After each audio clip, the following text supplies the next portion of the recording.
Hello everyone, welcome back to another video. HP high court driver examination आज 29 जून 2025 को examination conduct हुआ। इस video में हम एग्जामिनेशन में जो 100 क्वेश्चंस पूछे गए थे, इन क्वेश्चंस की आंसर्स देखेंगे, इनकी आंसर की डिस्कस करेंगे।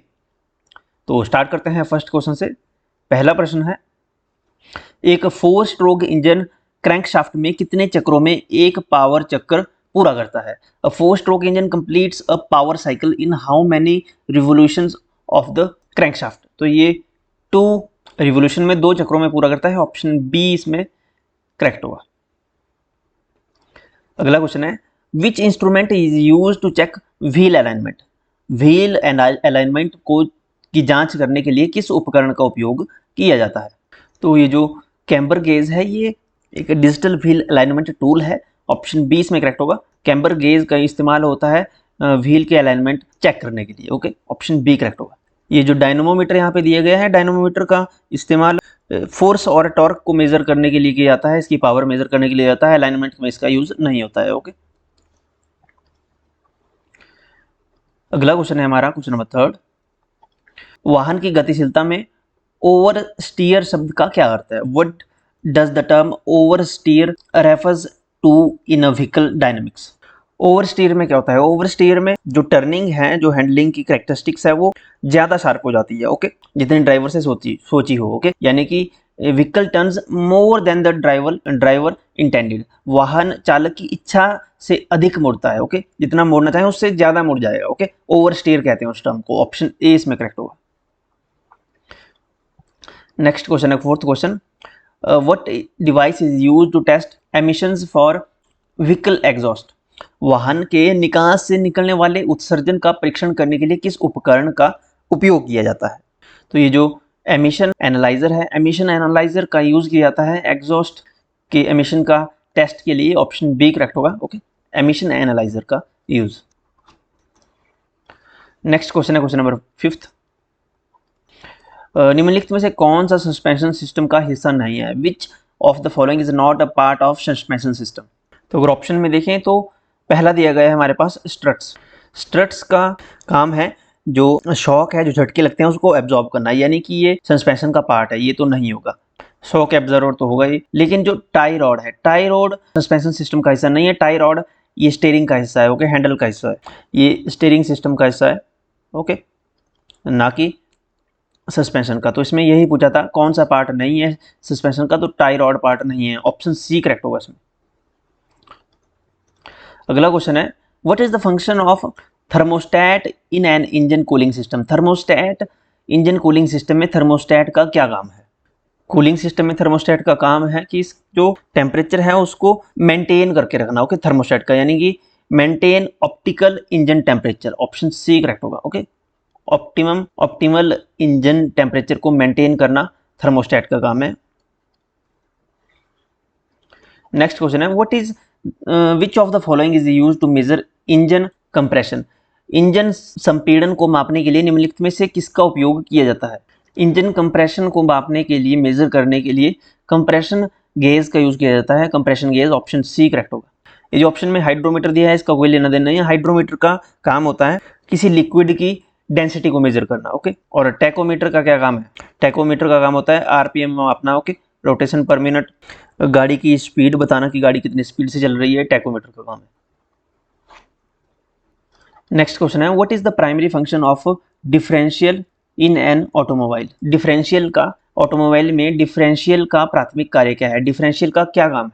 जो मेन डिफरेंशियल है, इसका जो मेन काम होता है वो काम होता है टॉर्क को डिस्ट्रीब्यूट करना, सभी व्हील्स के लिए, सभी टायरों में टॉर्क डिस्ट्रीब्यूट करना। Distribute torque two wheels at different speed. Okay, differential. Okay, ये महंगी गाड़ियों में ज़्यादातर हमें फीचर देखने को मिलते हैं।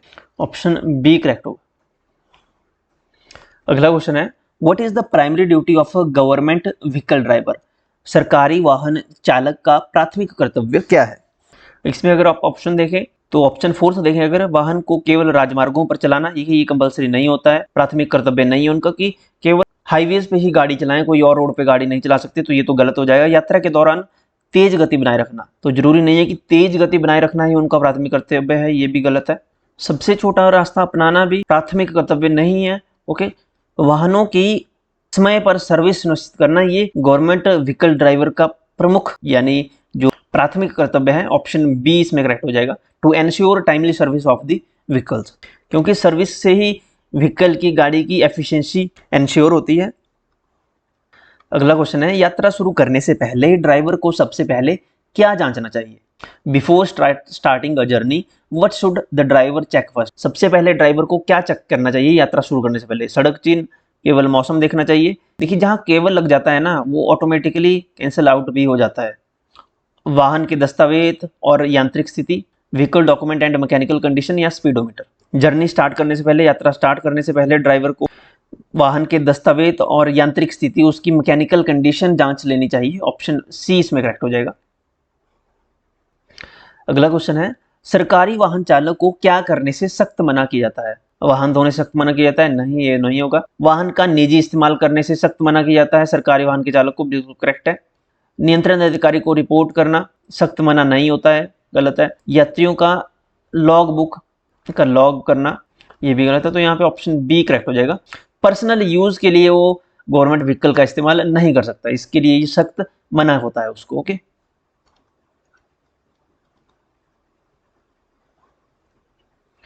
अगला क्वेश्चन है, in case of an accident, सरकारी वाहन से जुड़ी दुर्घटना की स्थिति में वाहन ड्राइवर को सबसे पहले क्या करना चाहिए? सरकारी वाहन से जुड़ी दुर्घटना की स्थिति में सबसे पहले ड्राइवर को क्या करना चाहिए? तुरंत घटनास्थल से चला जाना चाहिए? नहीं, घटनास्थल को लीव नहीं करना चाहिए। निकटतम पुलिस स्टेशन और नियंत्रण अधिकारी को रिपोर्ट करना चाहिए, सही है। वाहन को मौके पर ही ठीक करने का प्रयास करना चाहिए, नहीं, ये भी गलत है। अन्य ड्राइवर से बहस तो बिल्कुल भी नहीं करनी चाहिए, तो ऑप्शन बी ही इसमें करेक्ट होगा।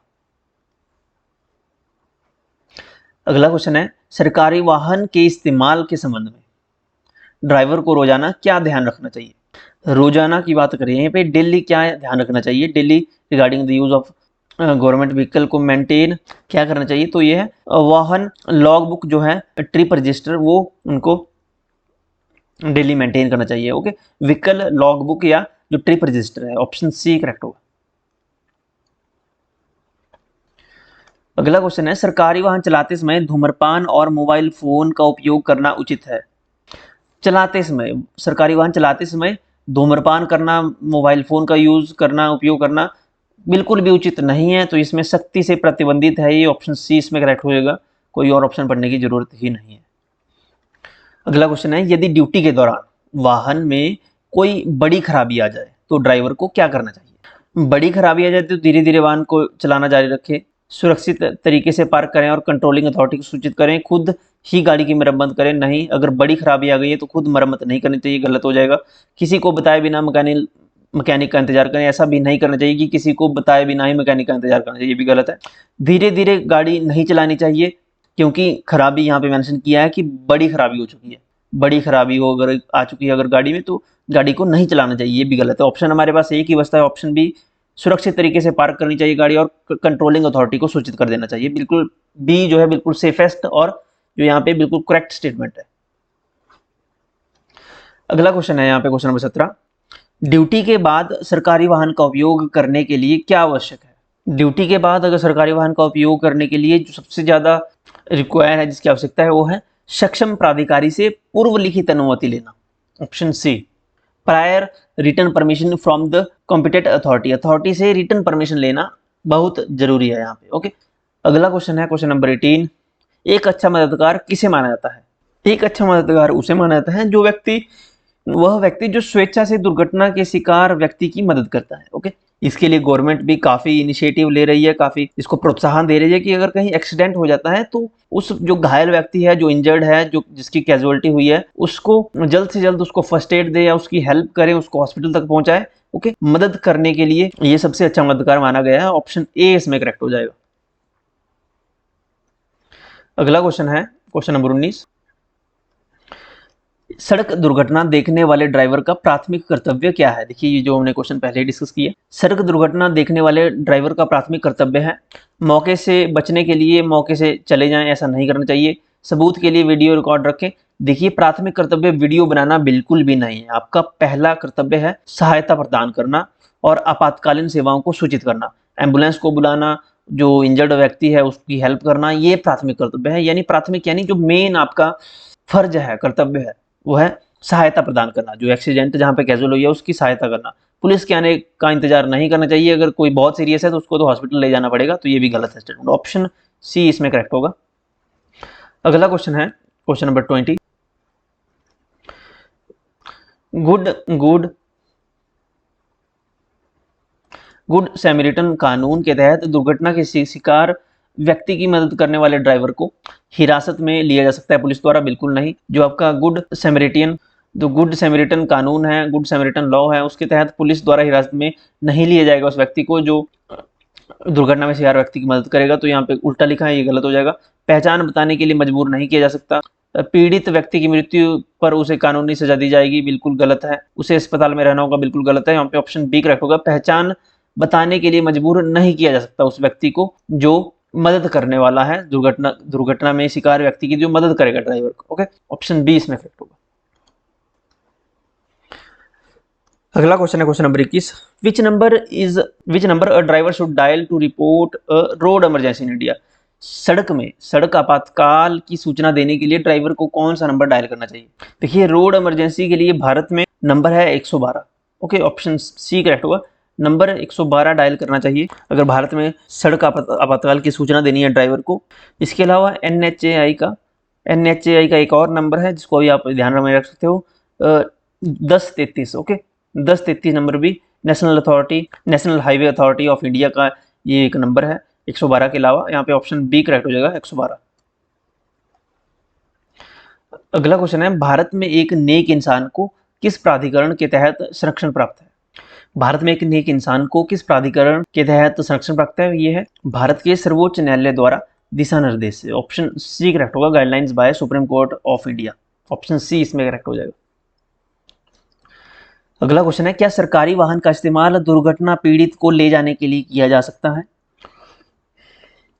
तो बिल्कुल इस्तेमाल किया जा सकता है। दुर्घटना पीड़ित को ले जाने के लिए सरकारी वाहन का इस्तेमाल किया जा सकता है, लेकिन नियंत्रण अधिकारी को तत्काल सूचना देने के साथ ही। ओके, नियंत्रण अधिकारी को सूचना आपको तत्काल देनी पड़ेगी, उसके बाद आप उस व्हीकल का इस्तेमाल कर सकते हैं। Okay, with the immediate intimation to the controlling officer. Okay, option B इसमें करेक्ट होगा। अगला क्वेश्चन है क्वेश्चन नंबर 24। दुर्घटना के शिकार व्यक्ति की तुरंत मदद करने से कानूनी जटिलताएं बढ़ जाती हैं? बिल्कुल नहीं बढ़ती। यात्रा में देरी हो सकती है, कोई देरी नहीं होती अगर किसी की मदद करते हैं आप। ड्यूटी से नंबर नहीं होता है। ऑप्शन सी हमारे पास बचता है इकलौता। उपचार में देरी को कम करके पीड़ित की जान बचाई जा सकती है दुर्घटना के शिकार व्यक्ति की तुरंत मदद करके। ओके, बिल्कुल करेक्ट स्टेटमेंट है सी। अगला क्वेश्चन है, सरकारी वाहन पर झंडा लगाने का मुख्य उद्देश्य क्या होता है? सजावट? बिल्कुल नहीं होता सजावट। दिशा सूचक नहीं है। देखिए, झंडा लगाने का जो मुख्य उद्देश्य होता है वो होता है कि यात्री की आधिकारिक स्थिति का संकेत करना। ओके, ऑप्शन सी करेक्ट होगा। इंडिकेशन होता है ऑफिशियल स्टेटस का।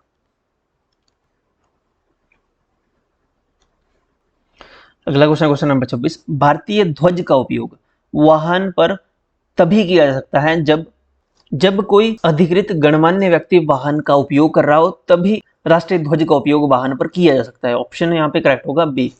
ओके, झंडा कपड़े का बना हो ये कंपलसरी नहीं होता है। गणतंत्र दिवस ही हो तभी झंडा लगाएं, ऐसा भी कंपलसरी नहीं है। ऑप्शन बी इसमें करेक्ट होगा। ओके,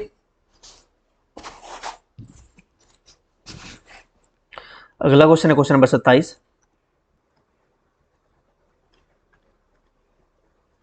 भारत के ध्वज संहिता के अनुसार वाहन पर राष्ट्रीय ध्वज होना चाहिए। एज पर flag code of India, the national flag on vehicle must be mounted on the first right hand side.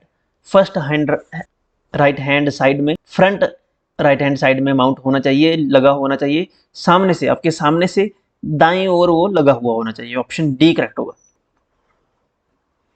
Next question है क्वेश्चन नंबर 28। निम्नलिखित में से कौन अपने वाहन पर राष्ट्रीय ध्वज प्रदर्शित करने के लिए अधिकृत है?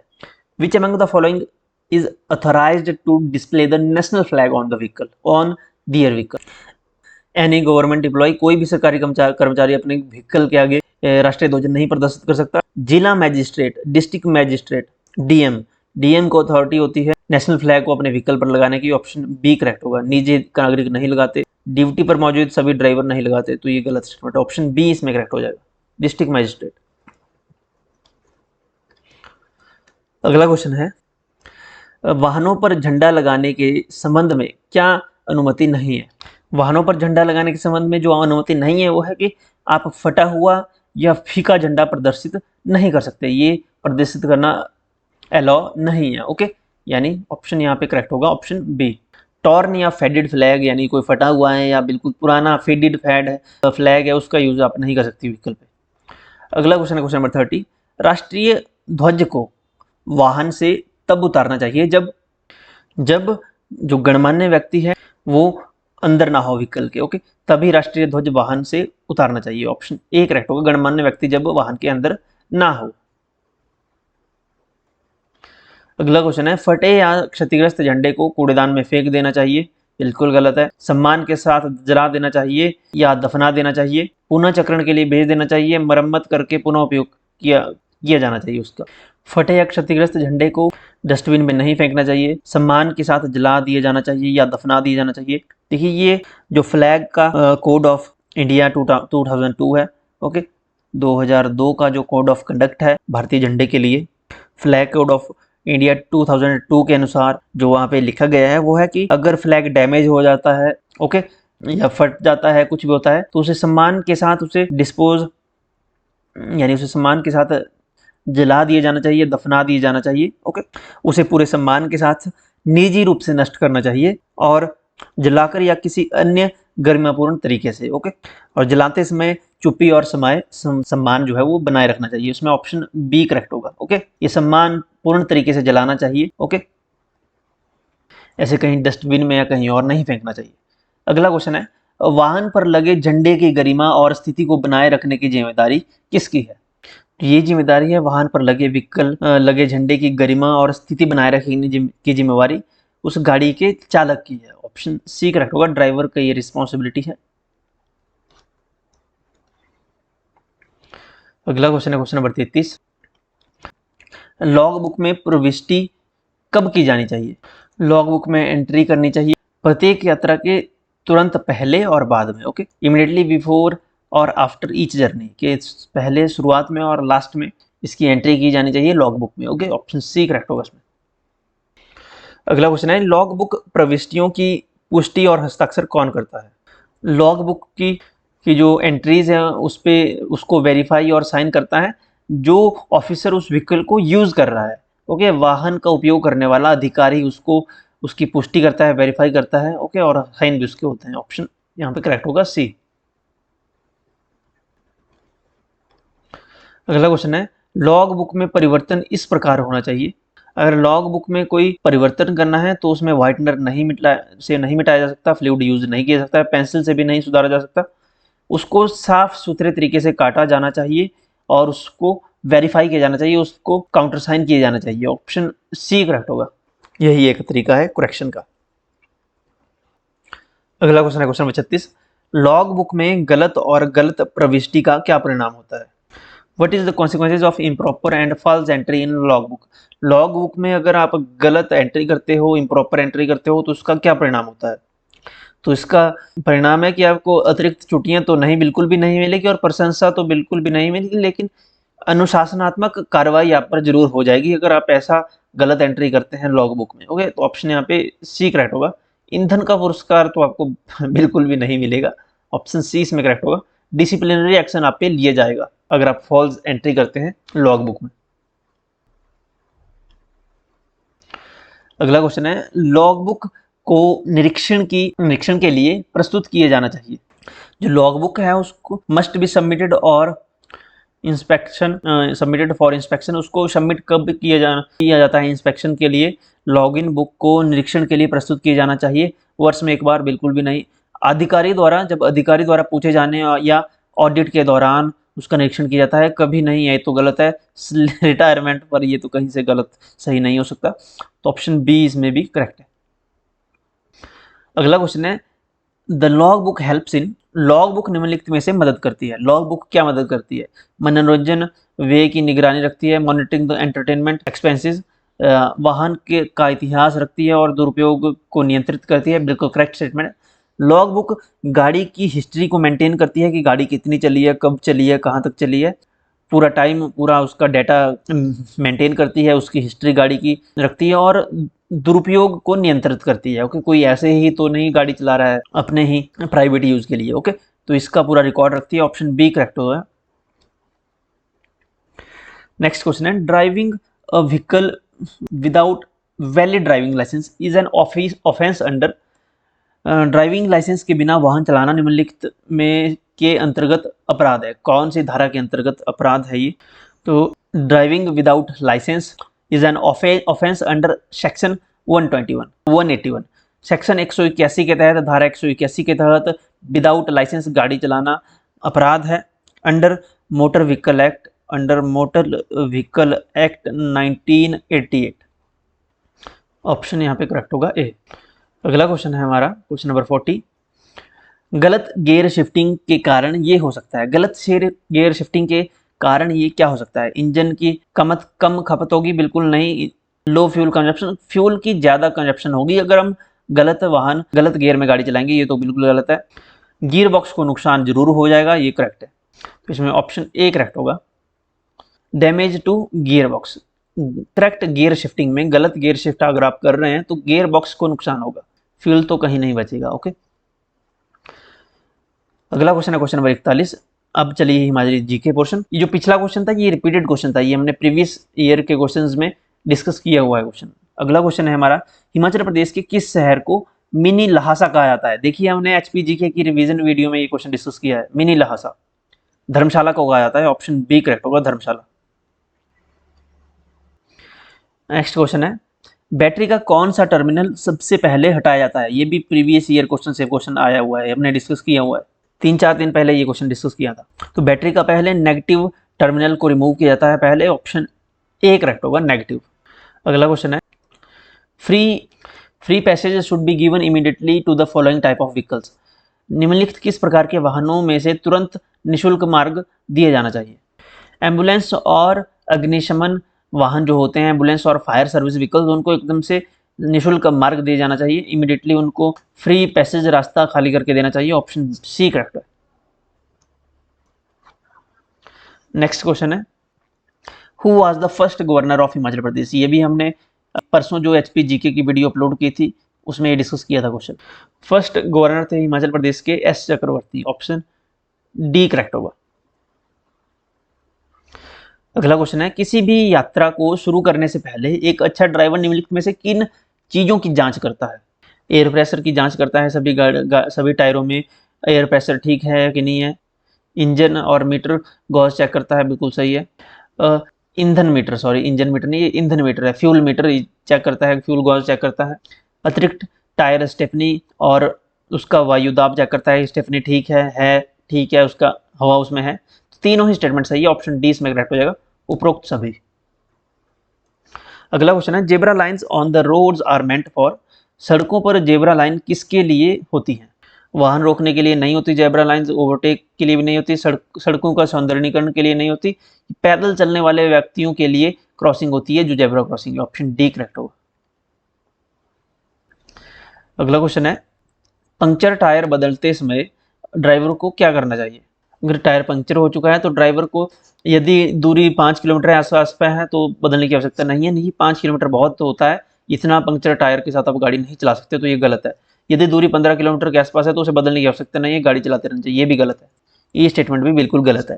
थर्ड स्टेटमेंट है, समतल सड़क पर किनारे पार्क करें और हैंड ब्रेक लगाएं, यदि ढलान पर है तो ईंट पत्थर लगाएं और फिर टायर बदलना शुरू करें, बिल्कुल करेक्ट स्टेटमेंट है। ऑप्शन सी इसमें करेक्ट होगा। अगला क्वेश्चन है क्वेश्चन नंबर 49। ड्राइवर को दायां मोड़ कैसे लेना चाहिए? तो लेफ्ट टर्न लेते टेक राइट टर्न लेते टाइम उसको एक तो राइट साइड का इंडिकेटर देना चाहिए, गाड़ी स्लो डाउन करनी चाहिए।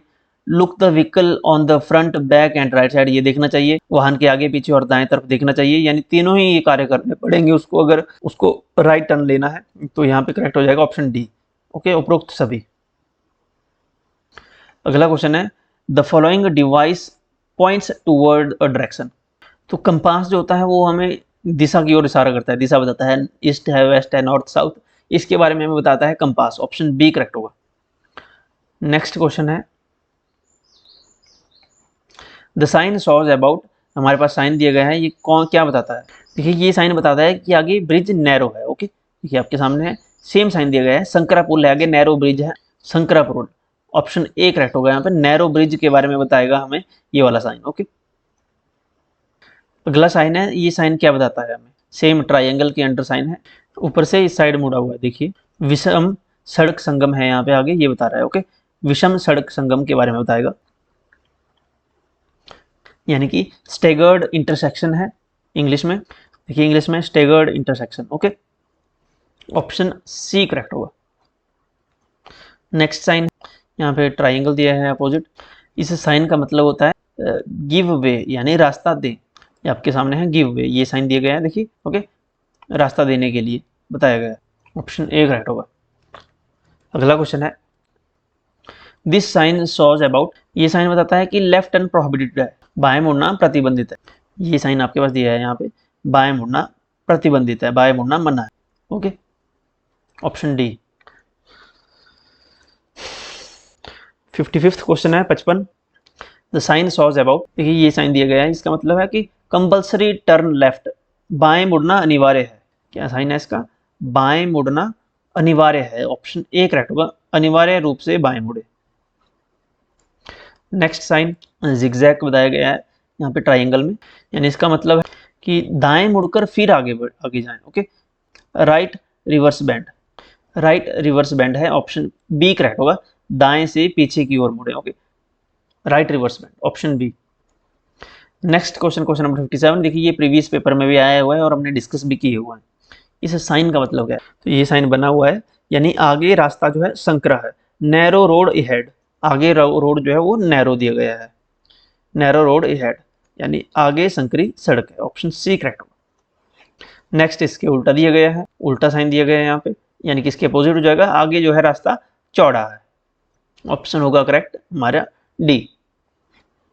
नेक्स्ट साइन है क्वेश्चन नंबर 59, ये साइन क्या बताता है? देखिए ये साइन है, ये सेम साइन बताता है कि आगे जो है स्लिपरी रोड है, स्लिपरी रोड है, ऑप्शन बी करेक्ट। ये यहाँ पे ये फिसलन बड़ी सड़क है, आगे स्लिपरी रोड, फिसलन बड़ी सड़क। ओके,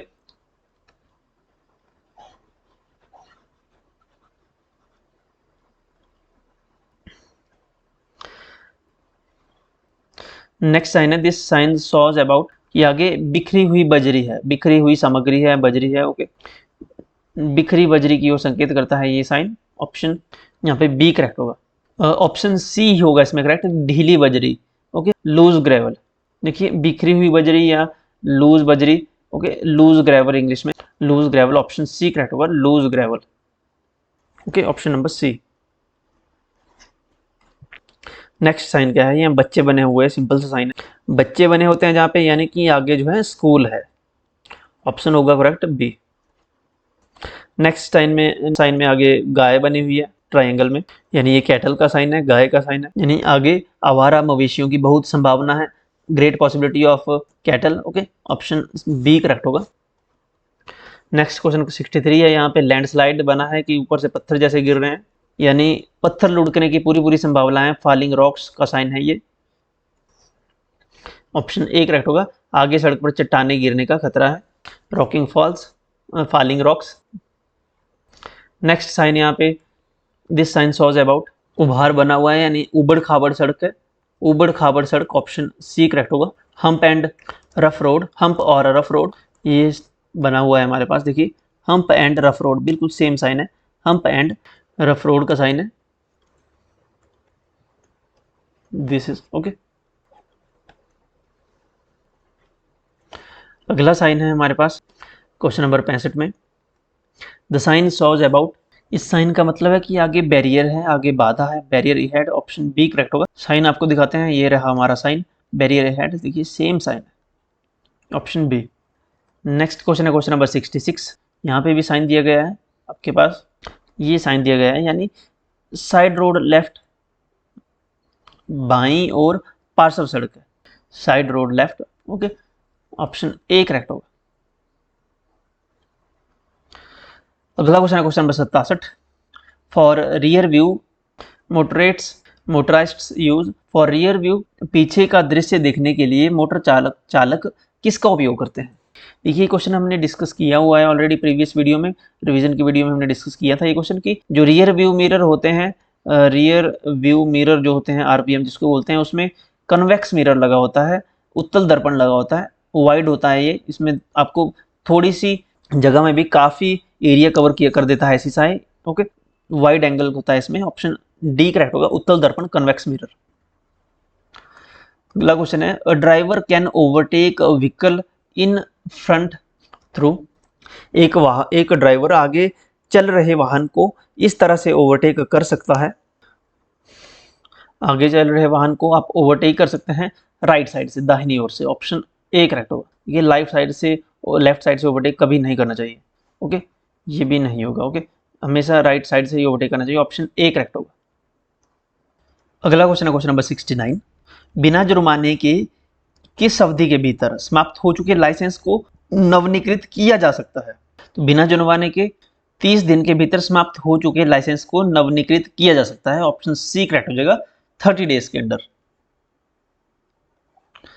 अगला क्वेश्चन है क्वेश्चन नंबर 70, टोइंग करते समय टोइंग मोटर वाहन की गति निम्नलिखित में से अधिक नहीं होनी चाहिए।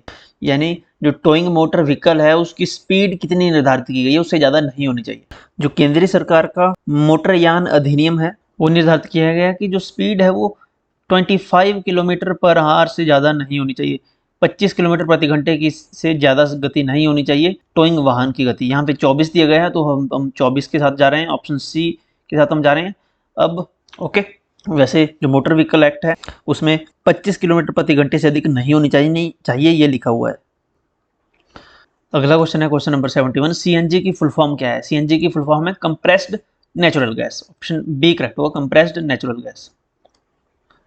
अगला क्वेश्चन है, प्राथमिक चिकित्सा का प्रतीक है, symbol for first aid is, first aid का क्या सिंबल है? हरे रंग की पृष्ठभूमि पर सफेद क्रॉस, ये फर्स्ट एड का साइन है, ऑप्शन ए करेक्ट होगा। A white cross on green background, option A.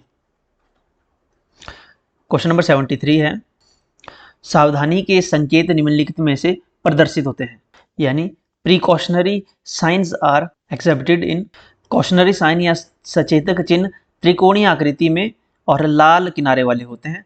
Cautionary signs are triangular in shape with red border, ऐसे होते हैं, देखिए ट्राइंगुलर होते हैं यानी त्रिभुज बना होता है, त्रिभुजाकार त्रिकोणीयकार, यानी ऑप्शन बी करेक्ट होगा, ऑप्शन बी इसमें सही है, त्रिकोणीय आकार के होते हैं, कॉशनरी या प्रिकॉशनरी कुछ भी कह लीजिए। ओके,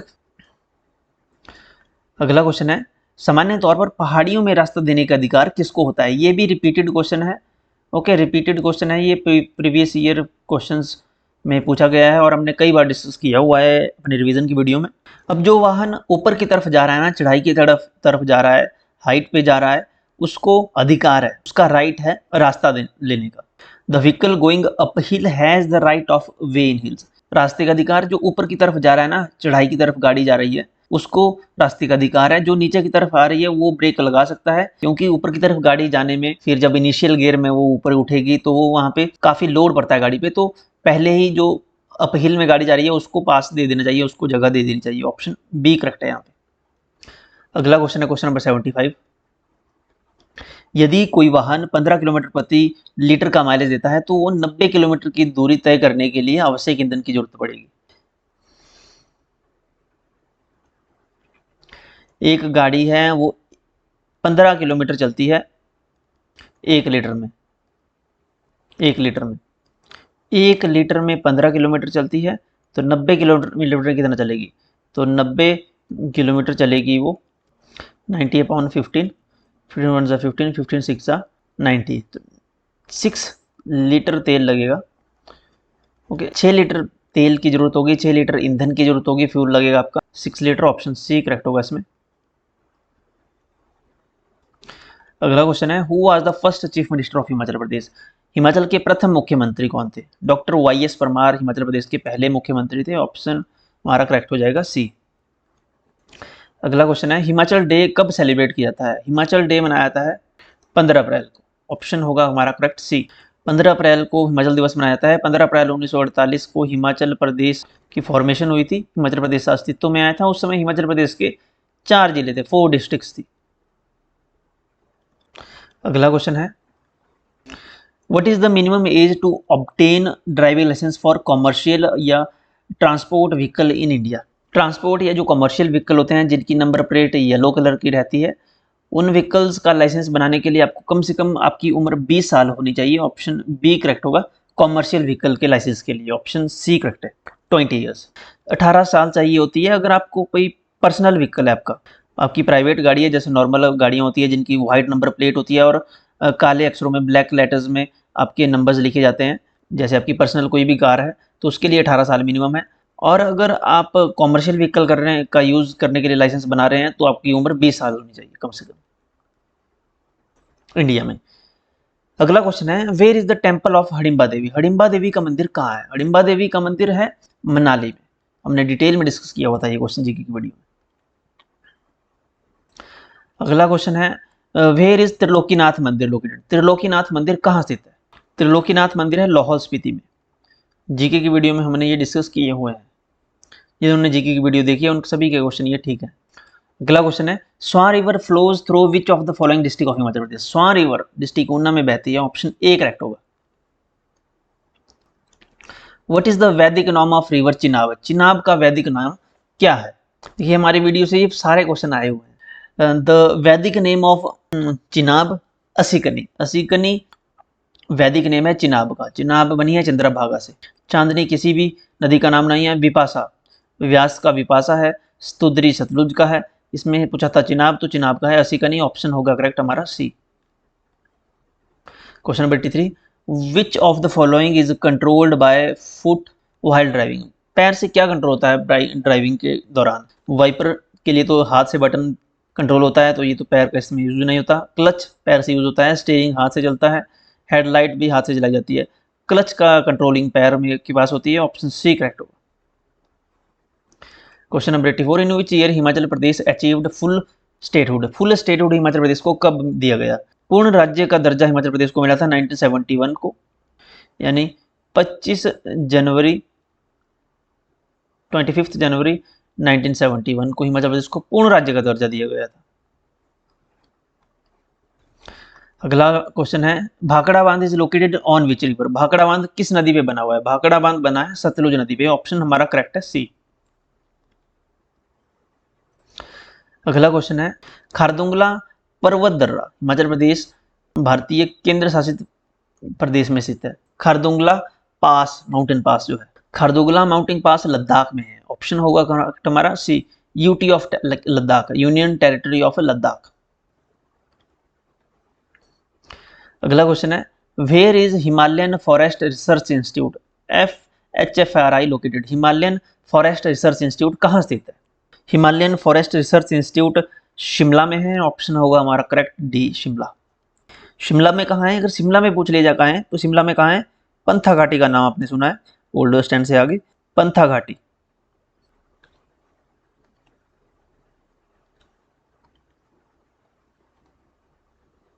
पंथा घाटी में है Himalayan Forest Research Institute Shimla. अगला क्वेश्चन है, which is the smallest district of Himachal Pradesh in area. Area के अनुसार, क्षेत्रफल के अनुसार, क्षेत्रफल की दृष्टि से हिमाचल प्रदेश का सबसे छोटा जिला Hamirpur. Option A. Next question है, which district of Himachal Pradesh shares international boundary with China. China के साथ किस डिस्ट्रिक्ट की बाउंड्री लगती है हिमाचल प्रदेश में? देखिए ऑल ऑफ दिस तो नहीं होगा, ऑल ऑफ दी, क्योंकि कांगड़ा की बाउंड्री चाइना से नहीं लगती है। चंबा की बाउंड्री कांगड़ा से नहीं लगती है। लाहौल स्पीति की बाउंड्री लगती है चाइना से। ऑप्शन सी करेक्ट होगा। इसके अलावा अगर यहाँ पे होता किन्नौर, तो डिस्ट्रिक्ट किन्नौर की बाउंड्री भी चाइना से लगती है। ओके, तो किन्नौर और लाहौल स्पीति दो ऐसे राज्य हैं जिनकी बाउंड्री चाइना से लगती है, डिस्ट्रिक्ट्स हैं जिनकी बाउंड्री चाइना के साथ लगती है हिमाचल प्रदेश में। अगला क्वेश्चन है question number 90, what is the official language of Himachal Pradesh. Himachal Pradesh की आधिकारिक भाषा क्या है? हिमाचल प्रदेश की आधिकारिक भाषा जो है वो हिंदी है। ऑप्शन ए करेक्ट होगा। हिंदी लैंग्वेज जो है ऑफिशियल लैंग्वेज है हिमाचल प्रदेश की। Govind Sagar lake is related to which river. Govind Sagar lake किस नदी से संबंधित है? गोविंद सागर झील बनी है हमारी सतलुज रिवर पे। ऑप्शन सी करेक्ट होगा। गोविंद सागर लेक कहाँ है? ये डिस्ट्रिक्ट बिलासपुर में है। गोविंद सागर लेक पर ही हमारा भाखड़ा बांध लगा है। भाखड़ा डैम गोविंद सागर लेक पर ही बना है। भाखड़ा डैम कब बनकर तैयार हुआ था? भाखड़ा बांध 1963 में बनकर तैयार हुआ था। इसका उद्घाटन किसने किया था? पंडित जवाहरलाल नेहरू ने इसका उद्घाटन किया था। अगला क्वेश्चन है, what is the state animal of Himachal Pradesh? Himachal Pradesh का राज्य पशु क्या है? हिमाचल प्रदेश का राज्य पशु है स्नो लेपर्ड यानी हिम तेंदुआ, बर्फानी तेंदुआ। ऑप्शन ए करेक्ट होगा। हिमाचल प्रदेश का राज्य वृक्ष क्या है? राज्य वृक्ष अगर पूछे, यहाँ राज्य पशु पूछा था, हिम तेंदुआ है। राज्य वृक्ष की अगर बात करें, राज्य वृक्ष है हमारा देवदार। देवदार देवदार का नाम है सेड्रस देवदार। सेड्रस देवदार, ओके, देवदार करेक्ट आंसर होगा। अगला क्वेश्चन है question number 93। What is the state tree of Himachal Pradesh? देखिए ये क्वेश्चन आ गया यहाँ पे। देवदार हिमाचल प्रदेश का राज्य वृक्ष है। ऑप्शन ए करेक्ट होगा, देवदार। अगला क्वेश्चन है, what is the English name of देवदार? देवदार का अंग्रेजी नाम क्या है? अभी हमने डिस्कस किया लेड्रस। देखिए pine tree, Chinnar, pine tree, Chinnar ये इसके नाम नहीं है। यहाँ पे सीडार दिया गया है, लेकिन इसका पूरा नाम क्या है? सीड्रस है, SCEDRUS, सीड्रस इसका नाम है। यहाँ पे कुछ स्पेलिंग थोड़ी अटपटी सी दी गई है, तो इसमें सीडार के साथ ही हम जाएंगे, ऑप्शन सी।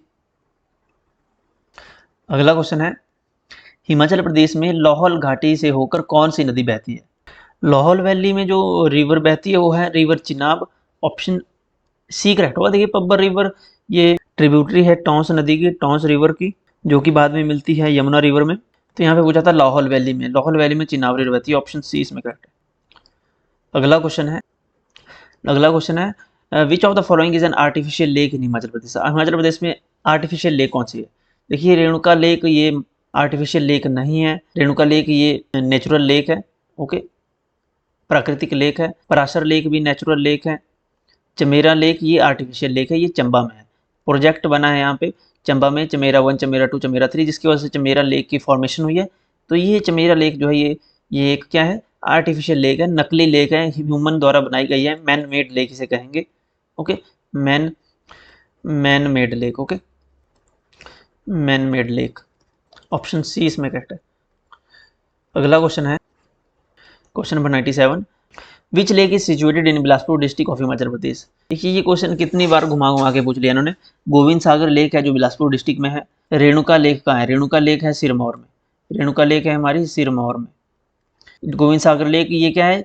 ये भी आर्टिफिशियल लेक है, आर्टिफिशियल लेक है गोविंद सागर लेक। इसे बनाया गया था जब भाखड़ा बांध बना, तब ये लेक बनी थी। पोंग लेक कहाँ है? पोंग लेक या पोंग डैम ये भी आर्टिफिशियल लेक है। ये कहाँ है? ये कांगड़ा में है। पोंग लेक का नाम क्या है? और महाराणा प्रताप सागर इसका नाम है। महाराणा प्रताप सागर भी इस लेक का नाम है, पोंग लेक का। पंडो लेक कहाँ है? पंडो लेक मंडी में है। पंडो बांध यहाँ पे बना है, मंडी में है पंडो लेक। पंडो के पास जगह का नाम है पंडो, ओके। Question number 98।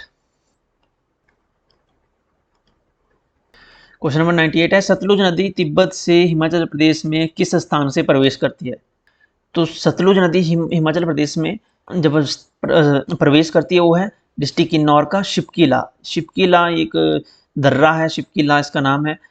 यहाँ से जो सतलुज नदी है ये तिब्बत से भारत में एंटर करती है। तिब्बत से ये इंडिया में एंटर करती है। इंडिया में कहाँ पे? इंडिया में किन्नौर में, किन्नौर के शिपकीला में। ऑप्शन बी करेक्ट है। अगला क्वेश्चन है question number 99। Who is present law minister of India? Himachal Pradesh के वर्तमान कानून मंत्री कौन है? नितिन गडकरी के पास तो मिनिस्ट्री ऑफ रोड है, ministry of road transport and highway, ministry of road transport and highway है नितिन गडकरी के पास, तो ये तो नहीं होगा। अमित शाह होम मिनिस्टर है, गृह मंत्रालय श्री अमित शाह के पास है। अर्जुन राम मेघवाल ये current law and justice minister हैं, यानी लॉ मिनिस्टर ऑफ इंडिया हैं वर्तमान में Shri Arjun Ram Meghwal. Option C correct होगा इसमें, ओके, ऑप्शन सी। पहले ये किरण रिजिजू के पास था, अभी ये अर्जुन राम मेघवाल के पास है, तो इसमें ऑप्शन सी करेक्ट हो जाएगा। और लास्ट क्वेश्चन है आज के पेपर का, who is the education minister of Himachal Pradesh. ये क्वेश्चन हमने पहले भी डिस्कस किया है इसी पेपर में। शिक्षा मंत्री कौन है? शिक्षा मंत्री है रोहित ठाकुर। श्री रोहित ठाकुर एजुकेशन मिनिस्टर हैं। ऑप्शन डी करेक्ट होगा। ओके, तो ये 100 क्वेश्चंस पूछे गए थे आज हाई कोर्ट के एग्जामिनेशन में। अपना स्कोर कमेंट सेक्शन में जरूर लिखिएगा और हम चैनल पे एक पोल डाल देंगे जिससे आप अपना स्कोर वहाँ पे वोट कर दीजिएगा, जिससे हम एक्सपेक्टेड कट ऑफ की वीडियो भी आपके लिए ले आएंगे। ओके, एक्सपेक्टेड कट ऑफ की वीडियो अगर आपको चाहिए तो कमेंट में जरूर लिखिएगा, हम वीडियो बना देंगे कि कितनी कट ऑफ इस पेपर की जा सकती है। PDF हम डाल देंगे टेलीग्राम पे, तो टेलीग्राम पे आप PDF डाउनलोड कर सकते हो। हमारे साथ आप व्हाट्सएप पे जुड़ सकते हो। व्हाट्सएप चैनल का लिंक, टेलीग्राम का लिंक और इंस्टाग्राम का लिंक, इन सभी के लिंक वीडियो की डिस्क्रिप्शन में और इस वीडियो की पहली कमेंट में आपको इनके लिंक मिल जाएंगे। आप यहाँ पे हमें फॉलो कर सकते हो, इंस्टाग्राम पे हमें फॉलो कर लीजिएगा। और चैनल अगर सब्सक्राइब आपने नहीं किया है तो मेक श्योर चैनल को सब्सक्राइब कर लें। वीडियो को लाइक जरूर करें। ओके, और अपना फीडबैक आप कमेंट सेक्शन में, अपने सुझाव या किसी क्वेश्चन में डाउट है तो कमेंट सेक्शन में लिख सकते हो। Thank you so much.